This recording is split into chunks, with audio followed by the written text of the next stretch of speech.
Hello, I welcome you in the lecture series of class 12 physics lectures. Till now I have covered 3 lectures. This is the 4th lecture.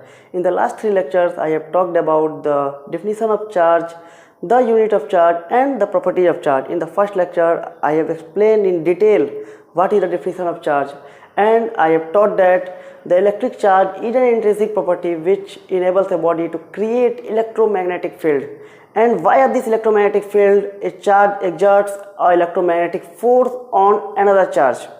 ठीक है, electric charge एक intrinsic property है किसी matter की जो उसे इस काबिल बनाती है कि वो इलेक्ट्रोमैग्नेटिक फील्ड क्रिएट कर सके, और वाया दिस और इस इलेक्ट्रोमैग्नेटिक फील्ड की वजह से वो दूसरे चार्ज पर फोर्स लगाता है जिसको हम इलेक्ट्रोमैग्नेटिक फोर्स कहते हैं।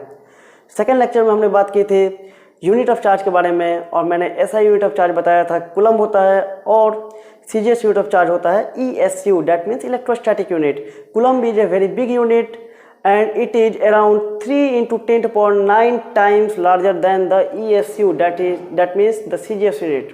Okay, so the SI unit of charge is 3 × 10⁹ times larger than the CGS unit of charge. Okay, और मैंने आपको बताया था कि कूलम की डिफिनेशन क्या होती है, ESU की डिफिनेशन क्या होती है, और हमने बहुत कुछ देखा था। In the third lecture I have explained in detail all the property of charge. I have told that the charge is scalar quantity, the charge is invariant with the speed, that means the charge will not change or it does not depend on the speed. Okay, I have also told that the charge is conserved, the charge is quantized, and at last I have told that charge creates electric field when it is at rest, it creates magnetic field when it is in constant motion, and it also radiates energy with the creation of electric and magnetic field when it accelerates. Okay, so ये हुई अभी तक के lectures की बात, 3 lectures की बात. Now come to the 4th lecture, and in this lecture we will cover how to charge a body. एक body को charge कैसे करते हैं। मैंने बताया था कि ऑलमोस्ट यूनिवर्स में सारी बॉडी न्यूट्रल बॉडीज हैं। न्यूट्रल से मतलब ये है कि उसमें ऐसा नहीं है कि चार्ज नहीं है, चार्ज है। कोई भी अगर बॉडी लेते हैं, दिस इज सपोज दिस है बॉडी, ओके, तो ऐसा नहीं है कि इसमें चार्ज नहीं है, चार्ज है। इलेक्ट्रॉन्स होंगे इसमें, प्रोटॉन्स हैं, न्यूट्रॉन्स हैं, ओके, और भी फंडामेंटल पार्टिकल्स हैं। तो हर एक मटेरियल में इलेक्ट्रॉन, प्रोटॉन, न्यूट्रॉन्स हैं, और मोर देन 100 पार्टिकल्स हैं जो एलिमेंट्री पार्टिकल्स हैं जो कि एटम में होते हैं। बट ये बॉडी न्यूट्रल होता है। न्यूट्रल क्यों होता है? क्योंकि इसमें इलेक्ट्रॉन्स की संख्या जितनी होती है और प्रोटॉन्स की संख्या जितनी होती है वो सेम होती है। और इलेक्ट्रॉन पे अगर -1 यूनिट का चार्ज माना जाए, एक्चुअली होता है -1 यूनिट का चार्ज, और 1 यूनिट होता है 1.6 × 10⁻⁻19 कूलम। ओके, सो इस पे -1 यूनिट का चार्ज होता है, इस पे +1 यूनिट का चार्ज होता है, और ये 0 चार्ज होता है, न्यूट्रल चार्ज, न्यूट्रल होता है। ओके, तो अगर आप देखेंगे तो यहाँ -6 यूनिट का चार्ज हुआ, ये +6 यूनिट का चार्ज हुआ, ओवरऑल 0। Got it? और in this way the body is said to be neutral. ठीक है, इसी तरह यूनिवर्स में ऑलमोस्ट सारे मैटर, सारे मटेरियल्स, जितने मटेरियल्स हैं सारे के सारे क्या हैं? न्यूट्रल हैं। Got it? तो ये न्यूट्रल बॉडी चार्ज कब बनेगा? जब हमने देखा कि एक चार्ज इलेक्ट्रॉन को रिपेल करता है, इलेक्ट्रॉन प्रोटॉन को अट्रैक्ट करता है, उसी तरह एक चार्ज बॉडी दूसरे चार्ज बॉडी को अट्रैक्ट करती है। और ऐसा पाया गया, कब पाया गया? आज नहीं, आज से 200, 300, 400 साल पहले नहीं, आज से लगभग 2600 साल पहले, 600 BC में। एक्चुअली BCE को BCE लिखना ज़्यादा बेटर होगा। BC का मतलब होता है before Christ, but because of religious ना हो जाए इसलिए इसको नाम चेंज कर दिया गया, BCE बोला जाता है, before common era. Common era 0 से स्टार्ट होता है।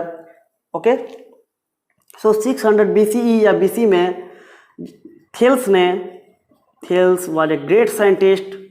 ये मिलेटस के रहने वाले थे। मिलेटस स्कूल है, मिलेटस का स्कूल काफ़ी फेमस है।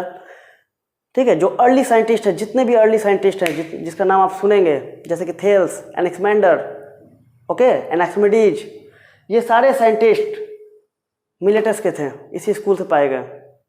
ठीक है, और जो सबसे पहला साइंटिस्ट जिसका नाम अगर आप हिस्ट्री में लें तो वो थे थेल्स। थेल्स ने हर फील्ड में केवल मैथमेटिक्स में नहीं, केवल एस्ट्रोनॉमी में नहीं, उन्होंने लगभग हर फील्ड में अपनी कुछ थ्योरी दे रखी है।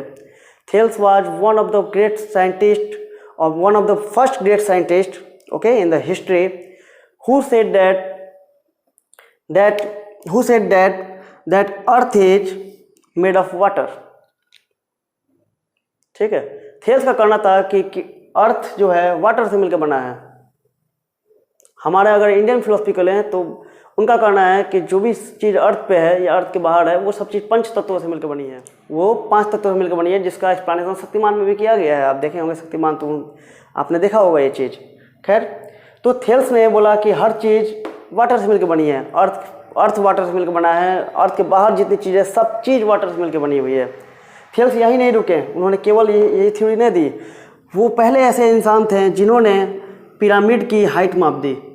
पिरामिड बहुत हाइट लंबा है, बहुत ऊंचा है पिरामिड, और उस ज़माने में उन्होंने 600 BC में, आज से 2600 साल पहले जब कुछ नहीं था हमारे पास, उन्होंने इसकी हाइट माप दी। कैसे मापी हम लोग डिफरेंट वीडियो में बात करेंगे इसकी।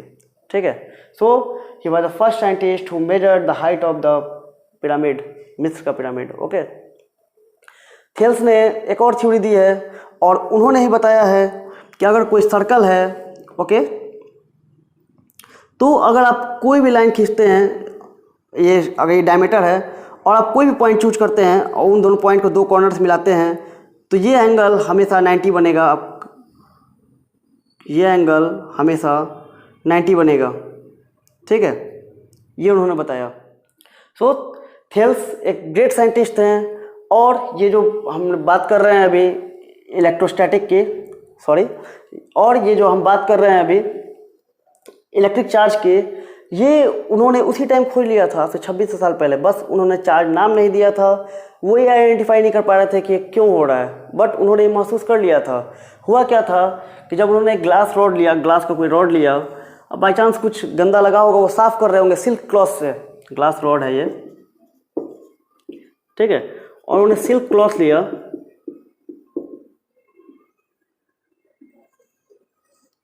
ठीक है, सिल्क क्लॉथ है, और जब उन्होंने इस पर रब किया, जब सपोज कीजिए this is a glass rod और ये सिल्क क्लॉथ है, जब उन्होंने इस पर रब किया तो थोड़ी देर बाद उन्होंने पाया कि ये किन छोटे छोटे पार्टिकल्स को अट्रैक्ट कर रहा है अपनी ओर। ठीक है, ये छोटे छोटे पार्टिकल को अट्रैक्ट कर रहा है। आइए आप अपने साथ भी कर सकते हैं, मैंने बचपन में किया है। जब हम हेयर से रब करते थे पेन को, स्कूल में जब मैं था क्लास 3 क्लास 4 में, तो हम लोग रब करते थे स्कूल में, और वो छोटे छोटे पार्टिकल्स को, कागज़ के पार्टिकल्स को, जो हल्के पार्टिकल्स उनको अट्रैक्ट करता था। ये आपने भी किया होगा। बट उस समय हमारा कॉन्सेप्ट कहता था, इंट्यूशन कहता था कि शायद हमने बालों में ऑयल लगाया हुआ, जो कोकोनट ऑयल, उसकी वजह से अट्रैक्ट हो रहा है। तो हम लोग, मैं अपनी बात बता रहा हूँ, मैं क्या करता था कि कोकोनट ऑयल को ज़्यादा लगाता था या इस पर लगा दूँ, फिर अट्रैक्ट कराने की कोशिश करता था, फिर होता नहीं था। जवाब उस समय नहीं मिला, जवाब तब मिला जब मैं क्लास 12th में गया। ठीक है, तब मुझे पता चला कि ये क्यों होता है, असली रीज़न समझ में आया, और वही रीज़न मैं आपसे एक्सप्लेन करूँगा कि ऐसा क्यों हुआ था। बट उस समय वो लोग ये नहीं जान पाए कि ऐसा क्यों होता है, बट आज हम जानते हैं इसको। ठीक है, तो ये जो घटना हो रही है कि ये चार्ज की घटना, ये बिकॉज ऑफ चार्ज होता है, बिकॉज ऑफ रबिंग होता है। और एक्चुअली मैंने यहाँ एक्सप्लेन नहीं किया है कि चार्ज, बॉडी को चार्ज करने के एक्चुअली 3 तरीके होते हैं। बॉडी को, किसी बॉडी को चार्ज करने के 3 तरीके होते हैं। पहला तरीका क्या होगा, बाय रबिंग या फ्रिक्शन की वजह से। सेकेंड तरीका आप बोल सकते हैं बाय कंडक्शन, और ये कंडक्शन वाला तरीका हमने लास्ट लेक्चर में देखा भी था, जो हमने एक बॉडी को दूसरे बॉडी से टच किया था, चार्ज का ट्रांसफ़र हुआ था। थर्ड होता है बाय इंडक्शन, और ये जो मैंने बता रहा हूँ कि जब आप किसी पेन को या किसी भी इंसुलेटर बॉडी को जब आप अपने हेयर से रब करते हैं, ठीक है, तो वो बॉडी को अट्रैक्ट करता है, छोटे छोटे पार्टिकल्स को अट्रैक्ट करता है। ये होता है इंडक्शन की वजह से। इसको हम एक्सप्लेन करें, इसको हम डिटेल में समझेंगे। शुरुआत करते हैं हम रबिंग और फ्रिक्शन को समझते हुए, क्या कैसे क्या होता है ये। ठीक है, तो इसको एक्सप्लेनेशन स्टार्ट करते हैं। इसको आपने महसूस भी किया होगा, जब आप किसी चेयर पर बैठते हैं, प्लास्टिक की चेयर पे काफ़ी देर तक बैठे रहेंगे, तो एकाएक जब आप वहाँ से उठ के जाएंगे, किसी अपने बाई चांस अगर किसी मेटल नॉब को छू लिया, अगर किसी भी मेटालिक चीज़ को छुआ, मेटालिक पाइप को छुआ सीढ़ी से जाते समय, या आपने गेट खोला, डोर खोला, वहाँ मेटल लगा हुआ था, तो आपको एक झटका लगता है, इलेक्ट्रिक शॉक लगता है। आपने महसूस किया होगा। ठीक है, तो ये क्यों होता है? ये बिकॉज ये होता है बिकॉज रबिंग और फ्रिक्शन की वजह से उस बॉडी चार्ज हो जाती है वो। और जब किसी आप मेटेलिक चीज़ को छूते हैं तो वो क्या होता है, चार्ज ट्रांसफर हो जाता है वहाँ से। चार्ज क्या होता है, ट्रांसफर हो जाता है, वो अर्थ में चला जाता है। और because of this charge transfer आपको एक झटका लगता है, वो महसूस कर पाते हैं आप। Got it? इसको और डिटेल में समझते हैं हम। तो जैसे मैंने बताया यहाँ पर कि हर एक बॉडी क्या होती है, न्यूट्रल होती है नॉर्मली।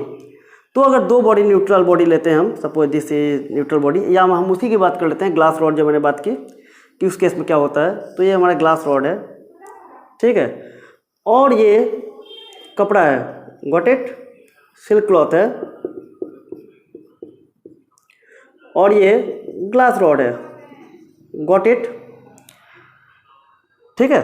चलिए, तो जब इसको हम रब करते हैं इस पर, तो होता क्या है कि ये अपना कुछ इलेक्ट्रॉन्स ट्रांसफर कर देता है। सपोज करते हैं कि इसमें 4 इलेक्ट्रॉन्स थे, ऐसे बहुत ज़्यादा होते हैं, 4 करोड़ 4 बिलियन से ज़्यादा होते हैं, बहुत ज़्यादा इलेक्ट्रॉन्स होते हैं इसमें, और 4 प्रोटॉन है, और इसमें 6 इलेक्ट्रॉन्स और 6 प्रोटॉन्स है। बस मैं कंसीडर कर रहा हूँ, मान रहा हूँ, सपोज कर रहा हूँ ये। जब आप रब करते हैं तो होता क्या है कि ये अपने इलेक्ट्रॉन कुछ लूज कर देता है, और क्या होता है, इसके पे अब प्लस चार्ज आ जाएगा, 2 प्लस आ जाएगा, तो ये अपना इलेक्ट्रॉन कुछ इसमें ट्रांसफ़र कर देता है, ठीक है। तो होता क्या है कि ये अपना इलेक्ट्रॉन कुछ इसमें ट्रांसफ़र कर देता है। अब क्या हुआ, अगर 2 इलेक्ट्रॉन इसमें ट्रांसफ़र किया तो इसमें 2 इलेक्ट्रॉन्स की कमी आ गई, और इस पर आपको पॉजिटिव चार्ज झलकने लगेगा ये, क्योंकि ये 2 प्रोटॉन 2 इलेक्ट्रॉन कैंसिल करेगा, इस पर पॉजिटिव चार्ज झलकने लगेगा, और ये प्लस प्लस प्लस शो करने लगेगा। 2 प्लस में मान लेता हूँ थोड़ी देर के लिए, और इस पर क्या हो जाएगा, उसी तरह 2 माइनस आ जाएगा, क्योंकि 2 इलेक्ट्रॉन बढ़ गया इसमें। Got it? अब आप देख सकते हैं कि दिस इज पॉजिटिव चार्ज और दिस इज निगेटिव चार्ज। एक और सवाल आ सकता है कि जब हम ग्लास रॉड को सिल्क क्लॉथ से किए, फिर उलन क्लॉथ आप ले लें, या आप कोई रबर से रब करें, या किसी मेटेलिक बॉडी को ग्लास रॉड से रब करें, क्या होगा, हर केस में क्या होगा, ठीक है, किस पे पॉजिटिव आएगा, किस पे निगेटिव आएगा। खैर एज ए स्टूडेंट आपको जानने की ज़रूरत नहीं है, याद करने की ज़रूरत नहीं है कि किस पे आएगा पॉजिटिव, किस पे आएगा निगेटिव। बट अगर आप जानना चाहते हैं तो जानने के लिए एक इलेक्ट्रोस्टैटिक सीरीज है, ठीक है, सीरीज है, आप देख सकते हैं इन दिस इलेक्ट्रोस्टैटिक सीरीज कि सबसे पहले जो है वो है ग्लास। इस सीरीज में सबसे पहले क्या है, ग्लास है, ठीक है। उसके बाद आपको और भी मिलेंगे, आपको ऊल मिलेगा, उसके बाद सिल्क मिलेगा, ठीक है, वुलन क्लॉथ मिलेगा, सिल्क आप ले सकते हैं। देन आफ्टर रेजिन आपको मिलेगा, और सबसे लास्ट में जो होगा सल्फर मिलेगा, ठीक है। ये पूरी सीरीज है। इस सीरीज में क्या होता है कि जो ऊपर का प्रोडक्ट है, अगर आप नीचे वाले तरफ करते हैं तो ये हमेशा इलेक्ट्रॉन लूज करेगा, ये अपना इलेक्ट्रॉन नीचे वाले को देगा। Suppose this is glass, this is silk, और ग्लास और सिल्क को जब रब करेंगे तो ग्लास अपना लूज करेगा, सिल्क एक्सेप्ट करेगा। ये कुछ सीरीज ऐसा बताता है, ठीक है। अगर आप सल्फर है, सपोज है नीचे सबसे सल्फर है, सिल्क को सल्फर से रब करेंगे तो सिल्क कुछ इलेक्ट्रॉन लूज करेगा, ठीक है। जैसे इसमें ग्लास और सिल्क को जब रब किया तो इस पर पॉजिटिव चार्ज आया, इस पर निगेटिव आया, लेकिन जब इसको रब करेंगे तो इस पर पॉजिटिव आएगा और इस पर निगेटिव आएगा। समझ में आ रहा है बात? तो कोई ज़रूरी नहीं है कि हमेशा इस पर निगेटिव ही आए, डिपेंड करता है कि आप किसको रब कर रहे हैं। Got it? खैर ये इतना ज़्यादा इंपॉर्टेंट नहीं है जानना, बस हमें ये समझना इंपॉर्टेंट है कि अगर 2 चीज़ों को रब करते हैं, और खासकर इंसुलेटर को, ये जो थेल्स वाला केस मैंने बताया, उन्होंने इंसुलेटिंग बॉडी को किया था, ये इंसुलेटिंग के साथ काम करेगा ये थ्योरी। क्यों इंसुलेटिंग के साथ, वाई नॉट विथ कंडक्टर्स? सबसे पहले इंसुलेटिंग का मतलब क्या होता है, तो यू नो डैट, आप जानते होंगे बिल्कुल कि that every material can be classified into 3 parts. First insulator, second conductor, third semiconductor. Insulator वो होता है जिससे करंट पास ना करे, कंडक्टर वो होता है जिससे करंट पास करे, सेमीकंडक्टर इन दोनों के बीच का होता है। सेमीकंडक्टर पे एक स्पेशल चैप्टर भी है in modern physics, we will see after 3 to 4 months। Okay, तो क्या बात मैं कर रहा था, हाँ, यहाँ इंसुलेटर होना चाहिए। क्यों कंडक्टर नहीं होना चाहिए? कंडक्टर इसलिए नहीं होना चाहिए कि जैसे ही आप कंडक्टिंग बॉडी को रब करेंगे, ठीक है, अगर मैं कंडक्टिंग बॉडी लेता हूँ या रब करता हूँ तो ठीक है, इस पर चार्ज आएगा, इस पर कुछ चार्ज आएगा यहाँ पर। अगर मैं क्लॉथ से रब करता हूँ, ठीक है, मैं क्लॉथ से रब किया तो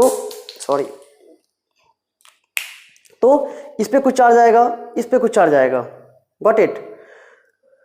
मेरा चार्ज क्या होगा, ट्रांसफ़र हो जाएगा अर्थ को, क्योंकि मैं अर्थ से कनेक्टेड हूँ। अगर ये मेटेलिक बॉडी है तो ये मेरे हाथ से कनेक्टेड होते हुए इसका भी चार्ज भी ट्रांसफ़र हो जाएगा। कब ट्रांसफ़र नहीं होगा, अगर मैंने शूज पहने हो, ठीक है, न्यूट्रल हो जाएगी। तो अगर आप दूसरे बॉडी को रब करते हैं, सपोज मैं इसको इससे रब करता हूँ, ओके, और अगर ये इंसुलेटर नहीं है, अगर ये कंडक्टर है, तो क्या होगा, इस पर जो चार्ज आएगा वो मेरे में फ्लो हो जाएगा, अब मेरे थ्रू चला जाएगा नीचे। अगर ये इंसुलेटर है, चूँकि ये है इंसुलेटर, जब मैं इसको रब करूँगा यहाँ पे, तो इस पर जो चार्ज आएगा वो इसी पर रह जाएगा, ये मुझ में ट्रांसफ़र नहीं होगा। क्यों? क्योंकि इंसुलेटिंग बॉडी से चार्ज ट्रांसफ़र नहीं होता है, करंट का ट्रांसफ़र नहीं होता है। समझ में आ रही है बात? ओके, तो आप मेटेलिक बॉडी भी ले सकते हैं, नो प्रॉब्लम, बस उसका जो हैंडल होना चाहिए। अगर आप सपोज कीजिए कि कोई पेन ले रहे हैं आप, ठीक है, तो उसमें देखा होगा आपने बेस लगा होता है, जो रबर का बेस होगा पकड़ने के लिए। तो अगर या कपड़े का यूज करते हैं आप, तो उसको होल्ड करने के लिए अगर आपने किसी इंसुलेटिंग चीज़ का यूज किया है, then there is no problem, you can produce the charge by rubbing the conductors also. Okay, तो अब आते हैं हम यहाँ पर। तो यहाँ पे ये बॉडी चार्ज हो चुकी है, ये बॉडी चार्ज हो चुकी है, ठीक है। तो इस तरह आप देख सकते हैं कि हमने एक अनचार्ज बॉडी को, दो अनचार्ज बॉडी को, दोनों न्यूट्रल बॉडीज थी, आफ्टर रबिंग उनको हमने चार्ज बॉडी में बदल दिया। तो how to charge a body, by rubbing या फ्रिक्शन की वजह से। सेकंड देखते हैं बाय कंडक्शन। बाय कंडक्शन का मतलब क्या होता है कि जब एक चार्ज बॉडी है और दूसरी अनचार्ज बॉडी है, ठीक है, this is a charge body, plus plus plus है, इस पर चार्ज बॉडी है ये, और एक अनचार्ज बॉडी लाएंगे जब, minus minus minus plus plus plus, ठीक है, ये अनचार्ज बॉडी है। जब इसको आप कनेक्ट करेंगे, ये जब कनेक्ट हो जाएगा इससे, तो ये क्या करेगा, अपना चार्ज कुछ ट्रांसफ़र करेगा। और अगेन मैं गलत बोल रहा हूँ, जैसे मैंने पिछले लेक्चर में बताया, कभी प्लस चार्ज ट्रांसफ़र नहीं होता है, ऑलवेज निगेटिव चार्ज ही ट्रांसफ़र होता है। जो भी इलेक्ट्रॉन्स होंगे वो ट्रांसफर्ड होंगे, पॉजिटिव चार्ज कभी ट्रांसफ़र नहीं होता है। तो इसमें क्या आया था, +9 कूलम था ये, और ये 0 कूलम था। ये अपने चार्ज ट्रांसफ़र करेंगे, और ये जब 4.5 कूलम हो जाएगा इधर, और इधर भी +4.5 कूलम हो जाएगा, तो ये ट्रांसफ़र रुक जाएगा।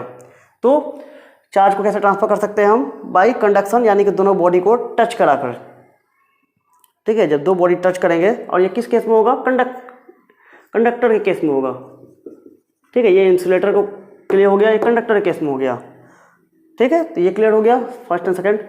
अब देखते हैं third, which is the most important. ये सबसे ज़्यादा इम्पॉर्टेंट है कि इंडक्शन के थ्रू किसी बॉडी को चार्ज कैसे करते हैं, ठीक है। तो समझते हैं इसको, और इसी के थ्रू एक्सप्लेन होगा कि जब हम किसी बॉडी को हेयर में रब करते हैं, ठीक है, तो वो क्यों किसी पार्टिकल्स को अट्रैक्ट करती है,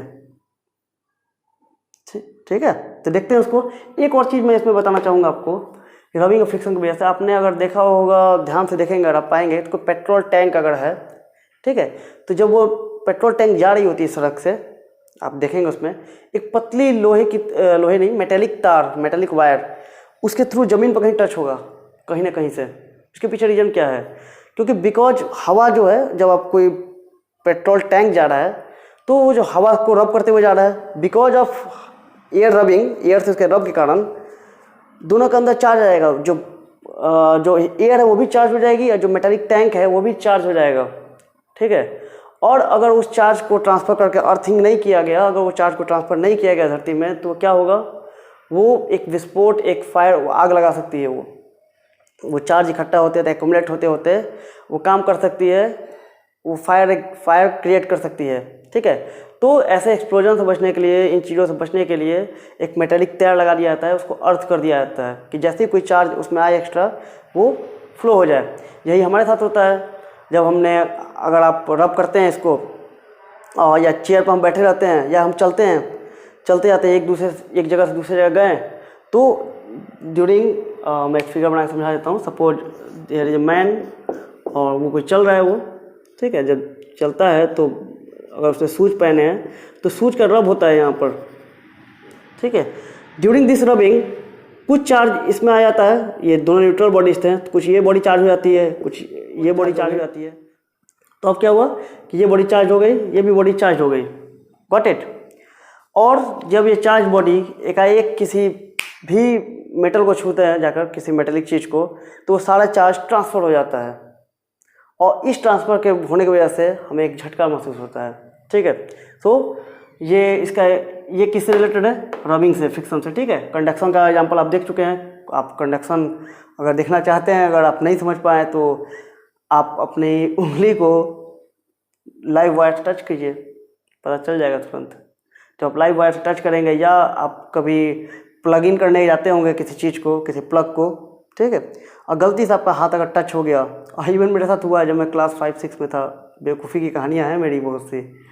उसमें मैं क्या, जब नहा के गया था तो हमारे यहाँ जो प्लग था वो काफ़ी टाइट फिट था, तो उसमें उंगली घुसा के खींचता था मैं। तो जब उंगली घुसा के खींचा मैं, तो मेरा हाथ टच हो गया अंदर प्लग से। आप प्लग कहाँ टच है? अंदर प्लग में जो उसको करंट जहाँ से आ रहा है वहाँ टच हुआ। मुझे बहुत तेज़ शॉक लगा था। उसके बाद से मैंने नहीं छुआ वैसे। ठीक है, तो वो कंडक्शन की वजह से हुआ था। और इंडक्शन को हम समझते हैं कि क्या है ये। इसमें कुछ नोट करने लायक आपको लगे तो आप नोट कर सकते हैं। ठीक है, ओके, तो हम लोग दो देख चुके हैं ये दोनों। इसमें क्या था कि इंसुलेटर में काम करता है या कंडक्टर में। इसमें एक और चीज़ है कि ये टचिंग रिक्वायर्ड। इसकी फिगर आप बनाना चाहते हैं तो इसकी मैं फिगर आपको एक दे देता हूँ। ओके, तो यू कैन सी 2 फिगर्स। इस फिगर में क्या है कि ये इंसुलेटिंग बेस है, इंसुलेटर है ये। ठीक है, ये कोई मेटेलिक स्फीयर है। इस पर सपोज कीजिए 10 कूलम का चार्ज है। ठीक है, +10 कूलम का, गॉट इट। और ये एक न्यूट्रल बॉडी है। ये कैसी बॉडी है? न्यूट्रल बॉडी है। जब इन दोनों को टच में लाते हैं, जब इन दोनों को टच करा दें, अगर सपोज इसको टच करा दिया हमने, ठीक है, इसको हमने टच करा दिया, तो ये 10 कूलम का जो चार्ज है वो, अगर मैं इसको यहाँ पे दिखा देता हूँ, चार्ज जो भी होगा इक्वली डिस्ट्रीब्यूट हो जाता है बिकॉज ऑफ रिपल्सन। तो ये 10 कूलम का चार्ज जो है अब क्या होगा, इस पर डिस्ट्रीब्यूट हो जाएगा टचिंग के बाद, ऐसे, गॉट इट। और इसको जब आप अलग करेंगे, जब आप अलग कर देंगे इसको तो ये जो 10 कूलम का चार्ज है अब अलग अलग कैसा दिखेगा, ऐसे दिखेगा अलग अलग। तो आपने देखा कि दो बॉडी को कैसे चार्ज किया जाता है विद द कंडक्शन। ठीक है, पहले अनचार्ज बॉडी था, अब ये चार्ज हो गया। तो ये बाय टचिंग या कंडक्शन के थ्रू ऐसे चार्ज होता है। तो चार्ज के लिए टचिंग जरूरी है।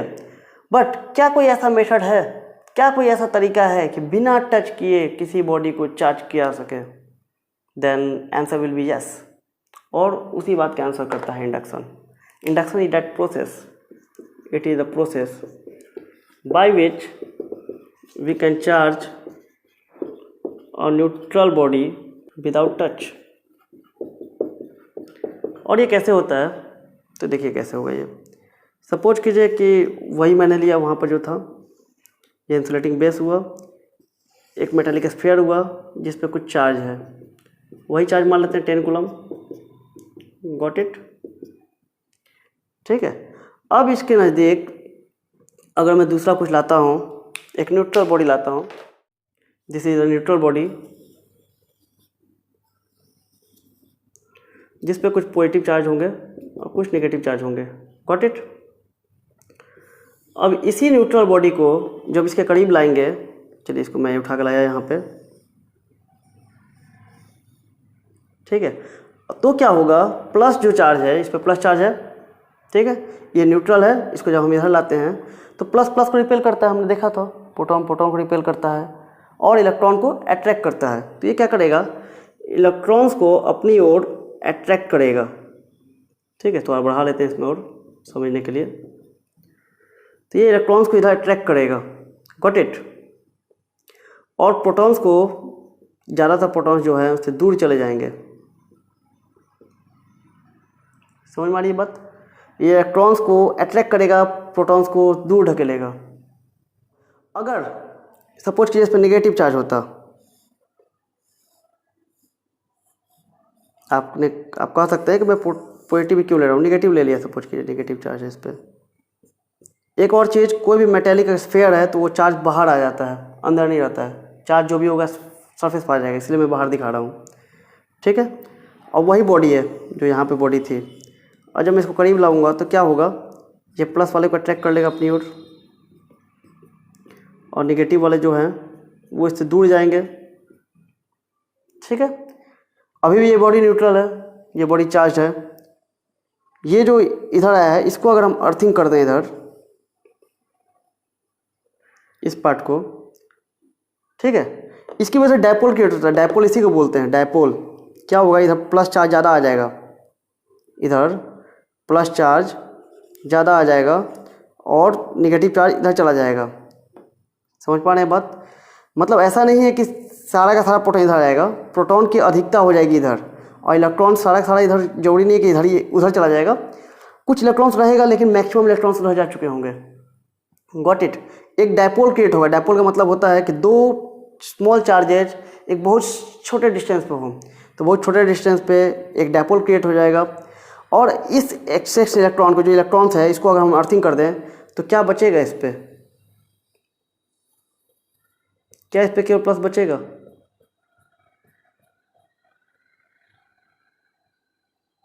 ठीक है, तो इस पर क्या बचेगा? केवल प्लस बचेगा। तो जो बॉडी केवल अनचार्ज थी पहले, उसको हमने क्या किया, चार्ज बॉडी बना दिया। तो इस पर अगर कितना था, ये 1 2 3 4 5 6 7 8 था, तो इसको हम बोल सकते हैं कि अब इस पर आ गया +8 कूलम का चार्ज, या 8 यूनिट जो भी हम ले रहे हैं। ठीक है, मैंने कूलम नहीं लिखा, यूनिट लिखा। तो कैसे हुआ ये? पहले हमने अनचार्ज बॉडी को करीब लाया इसके। जब ये करीब आता है तो जो सिमिलर चार्ज होगा वो दूर चला जाएगा और जो अलाइक चार्ज होगा, जो उसके ऐसा नहीं होगा, वो नज़दीक आ जाएगा। जैसे इस केस में हुआ, माइनस प्लस को नज़दीक लाया, माइनस को दूर किया। माइनस को हमने क्या किया, जो एक्सेस इलेक्ट्रॉन्स थे उसको हमने अंडरग्राउंड कर दिया। अब क्या बचा इस पर? पॉजिटिव। तो इन this way you can see that कि यह बॉडी जो अनचार्ज थी वो हो गई चार्ज। अब इस केस में क्या होता है, जब हम हेयर को कॉम्ब से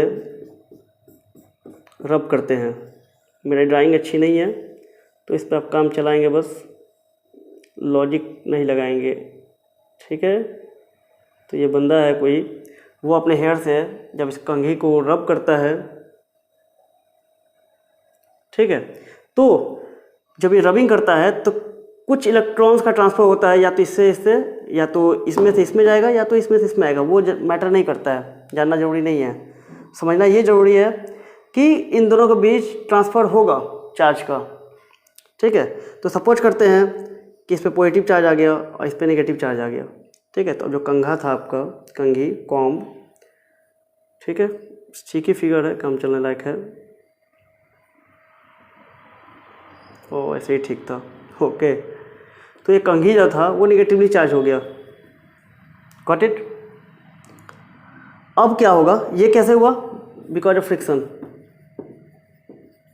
जो मैंने बताया यहाँ पे। इसके बाद क्या हुआ, इस पे नेगेटिव चार्ज आ चुका है। जब छोटे छोटे आप कागज के पार्टिकल्स लेते हैं तो इसको जूम करते हैं अगर हम, तो इसमें कुछ प्रोटॉन्स होंगे, प्लस चार्ज होगा, कुछ नेगेटिव चार्ज होगा, बराबर संख्या में है इसलिए न्यूट्रल है। ये नेगेटिव वाला, ये जो कंघी है, इसको थोड़ा, इस कंघी को भी बड़ा कर दिया जाए, इसको भी जूम कर लेते हैं हम थोड़ा। जब ये पार्टिकल्स आता है नज़दीक में इसके, तो ये नेगेटिव चार्ज है, ये प्लस वाले को अट्रैक्ट करेगी अपने ओर और नेगेटिव वाले को दूर भेजेगी। ठीक है, अब आपको कूलम्स लॉ अभी मैंने नहीं बताया, आप थोड़ा सुने होंगे कूलम्स लॉ के बारे में, कि कूलम्स लॉ जो होता है वो होता है कि कांस्टेंट। ठीक है, मैंने थोड़ा बताया फर्स्ट लेक्चर में मैंने थोड़ा डीलिंग किया है इसके बारे में, जब मैंने बताया कि कूलम की डिफिनीशन बताई तो। ठीक है, तो F=K आपने देखा होगा, यहाँ पर 1/4πε0 था, Q1 Q2/r², यानी कि r जो डिस्टेंस है, r क्या है, r डिस्टेंस है दो चार्ज बॉडी के बीच। तो इसको हम एक चार्ज मान लें और इसको सेकंड चार्ज मान लें, तो इन दोनों के बीच का अगर डिस्टेंस r1 है और इसको एक चार्ज माने, इसको भी सेकंड चार्ज माने, थर्ड चार्ज मान लें, तो इन दोनों के बीच की डिस्टेंस r2 है। तो आप देख सकते हैं कि r2 जो है ज़्यादा है r1 से, r2 ज़्यादा है r1 से, यानी कि यह फोर्स माइनस के बीच का रिपल्सन का फोर्स कम होगा, क्योंकि फोर्स कम हो जाता है जब r बढ़ जाता है। r ज़्यादा है, यहाँ पे r2 ज़्यादा बड़ा है, तो माइनस के रिपल्सन का फोर्स ज़्यादा होगा इन कंपेरिजन माइनस प्लस के अट्रैक्शन के फोर्स के। ठीक है। तो यहाँ अट्रैक्शन फोर्स हावी हो जाएगा, अट्रैक्शन का फोर्स लीड करेगा और इस तरह ये अट्रैक्ट करेगा इसको और ये कंघी से जाकर चिपक जाएगा, ठीक है। तो इसके पीछे का इसी चीज़ को बोलते हैं हम इंडक्शन। जब एक बॉडी चार्ज हो जाती है, ठीक है, जब एक बॉडी चार्ज हो जाती है जब एक बॉडी चार्ज होती है बिना टच किए, तो ये प्रोसेस इंडक्शन कहलाता है और इसी वजह से ये अट्रैक्ट होता है। जब ये जाके जब मिल जाता है, टच हो जाता है, ठीक है, चूँकि ये चार्ज तो इसी में है अभी भी अट्रैक्ट होने के बाद, तो ये प्लस माइनस एक दूसरे को वैनिश हो जाते हैं, प्लस माइनस वैनिश हो जाता है और ये फिर से न्यूट्रल हो जाता है और ये नीचे गिर जाता है, ठीक है। जो चार्ज क्रिएट हुआ होता है वो वैनिश हो जाता है। ओके, तो इस तरह हमने देख लिया रबिंग या फ्रिक्शन, कंडक्शन और इंडक्शन, ठीक है। इसको नोट करें आप और इस कॉन्सेप्ट को रिवाइज करें। नेक्स्ट में हम देखते हैं, हम लोग कुछ क्वेश्चंस देखेंगे, काफ़ी इंपॉर्टेंट क्वेश्चन देखेंगे जो इसी कॉन्सेप्ट पर आधारित होगा। तो मिलते हैं नेक्स्ट वीडियो में। Thank you.